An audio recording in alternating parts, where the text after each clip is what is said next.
Is your PTO looking to raise some money kind of quickly? Like you don't have time to maybe contact a fundraising company and set up a product-based or catalog fundraiser, and you kind of just need like a quick infusion of cash?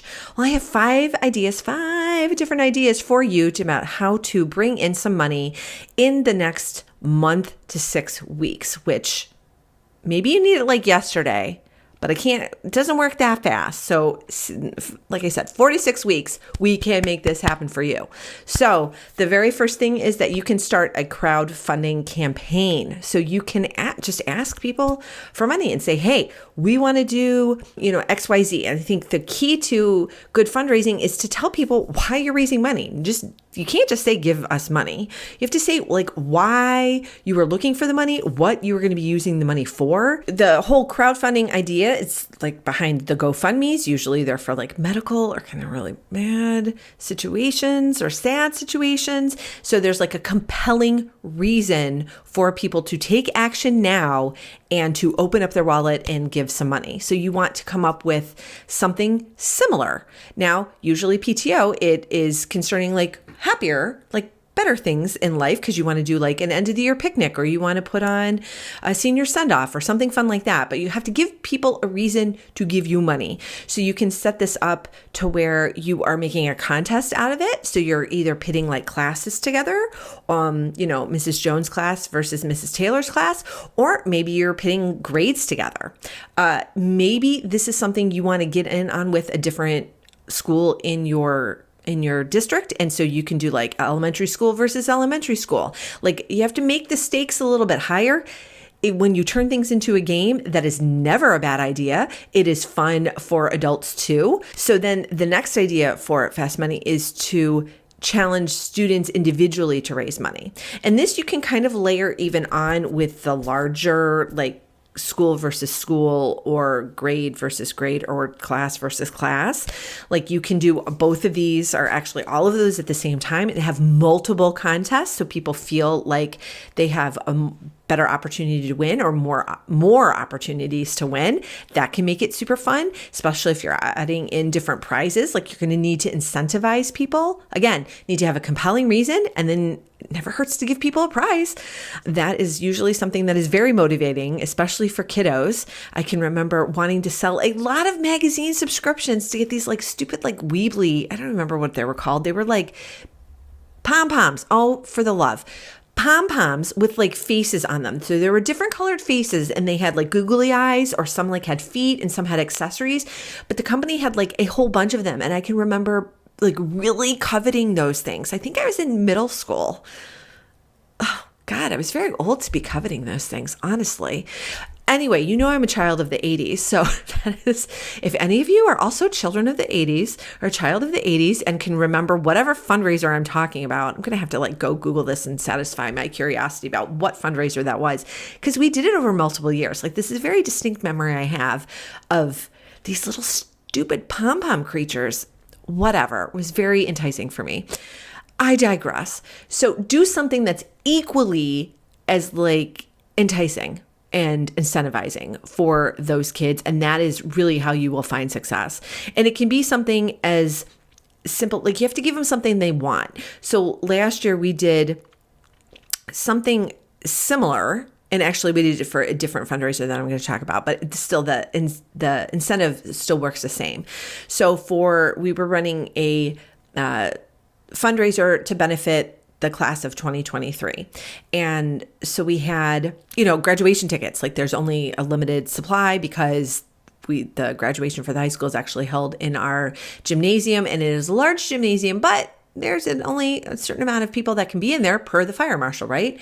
So the extra tickets is something that everyone always wants. And so that was the incentive for every couple tickets that the kids sold, then, or incentivized other people to sell, or motivated other people to sell, like referred that out, then they got an entry in for a pair of additional graduation tickets. So that was really awesome, because for those families that won the extra tickets, they didn't have to worry about scrounging for tickets at the last minute. They had them well in advance, because we did the fundraiser in March, I think, or February. And so well in advance of the junior graduation.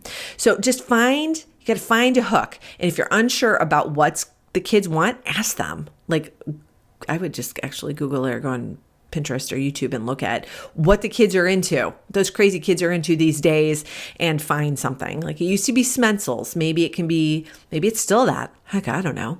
Anyway, you get the idea. Find something that your kiddos are going to want to do and put that out there as the carrot stick. And actually, that is true for all of these things, for anything that is like asking people for money. All right. So the third idea I have for you for some really fast money, and this is the one.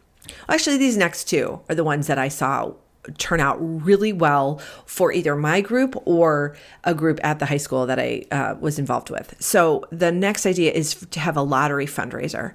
So how this bad boy works, it's kind of ingenious, and I don't know why more groups don't do this. You do your state's lottery system, do the evening pick 3. And so you're going to have people pick their own numbers, right?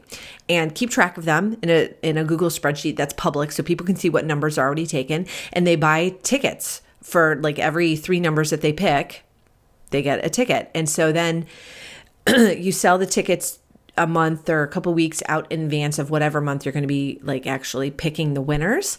So let's say you sell the tickets from February 1st to February 28th. And then on March 1st, the winners keep getting chosen or get chosen every day. And so the winners are chosen from if they actually pick the right numbers. So people can pick multiple numbers and they can win multiple times, and you can vary the amounts that they win. And if by chance someone has picked the same number as somebody else, then you split the winnings. But I'll tell you, that totally didn't happen. And this is just a really good fundraiser. My group actually ran this for the senior fundraiser, and we only raised maybe $1,200 or $1,300, but very few kids participated in it. So I think if we would have been able to get more kids motivated, more families motivated, it would have turned out. But for a first try, I was pretty happy with it because there was no overhead. We ended up only having, I think 3 or 4 winners. So we only had to pay out that amount back because I think it was $50 every time you won or something like that.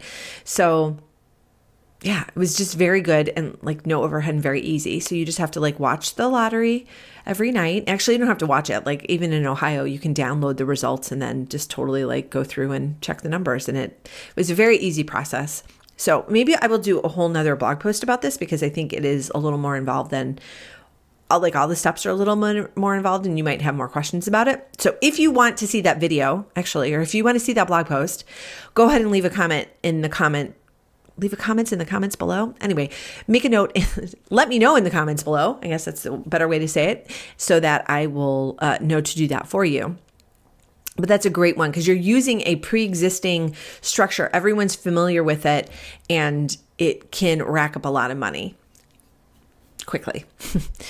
All right. The next idea for a fundraiser that brings in money pretty quickly is a raffle fundraiser. Now, this is what is amazing about fundraising in groups, because you just have to find their motivation. So there is a group of kids going to Costa Rica this spring. And so the teacher who was organizing the trip actually organizes fundraisers throughout the year to kind of help lessen the cost, because it's over $3,000 per kid to go on this trip. And so he wants to make it a little more affordable. So he gives all these different fundraising opportunities. He decided to run a raffle fundraiser that was based on a calendar. So there was a different prize every day, and he would just pick the winner. So how he ran the fundraiser was that he just took all of the tickets, all of the entries, and would just pick a different winner every day.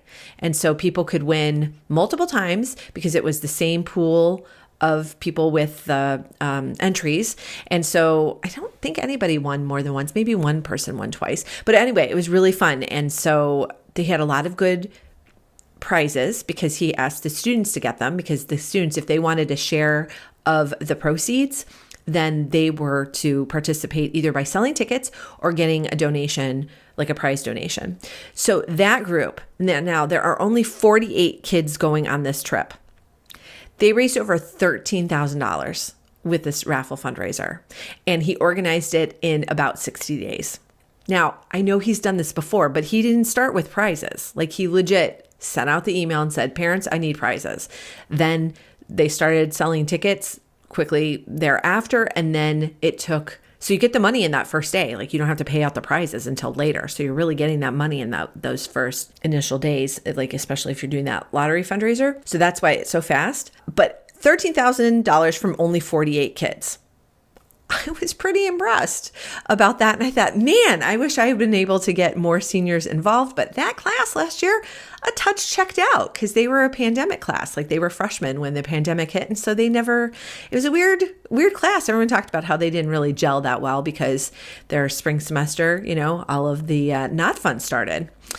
All right, so the very last idea I have for you to raise some money quickly for your PTO or your PTA is to actually have an event.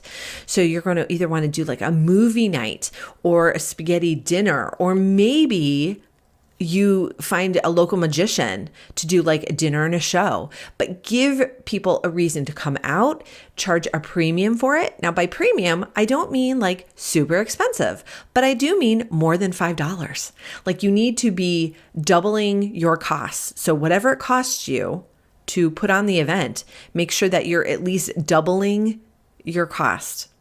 As far as your ticket pricing. And I have a whole nother video about how to correctly price events. So I will definitely link to that below. Let me just make a note for that because I will totally forget. So that is the key, because it is easy. If you are running an event, it is easy to miscalculate everything and not take into account everything that you should be in order to get the right ticket price. So there you have 5 different ideas. I hope this has been like super helpful for you to get you to think about it a different way, that it is possible to raise money pretty quickly. So I hope that you have the money flowing in really quickly to help you fund whatever program or event that you're looking to fund for your group. And also, I hope that you will join me for the next video. Want even more guidance on how to be a stronger leader so you can run a better PTO or PTA? All of these resources and more are waiting for you at ptoanswers.com.